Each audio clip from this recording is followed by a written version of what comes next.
আজকে হচ্ছে দুপুরে রান্নায় খিচুড়ি করেছি, সাথে তরকারিও করেছি।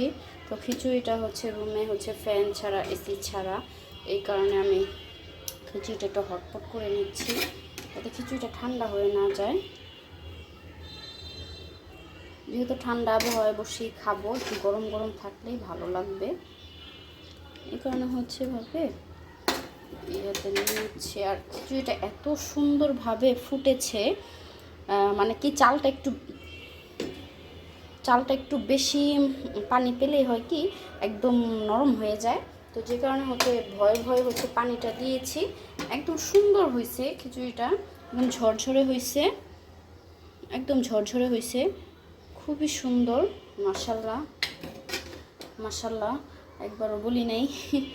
তো ভালোই লাগতেছে। একটু ঘি দিয়ে নিয়েছি আমি, উপরে একটু ঘি ছড়াই দিলাম। তো বাদবাকিটা হচ্ছে চুলায় থাকুক, ঢেকে এখন রেখে দিব চুলার মধ্যে। আর এটা হচ্ছে ঘরে নিয়ে যাব, এটার মধ্যে চাপা দিয়ে রেখে দিলাম, গরম থাকবে। আর এটা হচ্ছে এখন ঘরে নিব। আর কি কি রান্না করেছি খিচুড়ির সাথে খাওয়ার জন্য সেটাও আপনাদের সাথে শেয়ার করছি।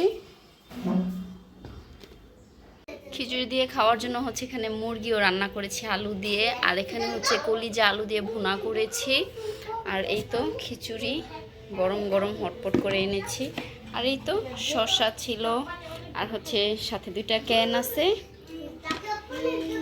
এই তো আজকে আমাদের দুপুরের আয়োজন।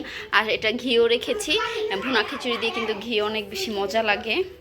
তো খাওয়ার জন্য সবাই রেডি। তো এখন হচ্ছে দিয়ে দিই।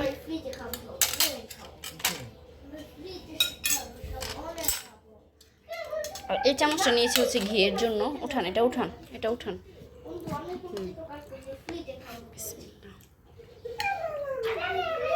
তেল একটু কম হয়েছে মনে হয়। ঘি দিয়ে নেন।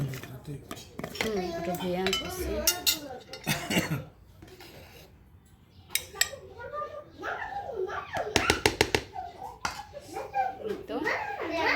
এটা ঢাকেন, এটা ঢাকেন, এটা ঢাকেন, তাড়াতাড়ি তাড়াতাড়ি তাড়াতাড়ি। এটা বাড়তেছে, আপনি এটা ঢাকেন।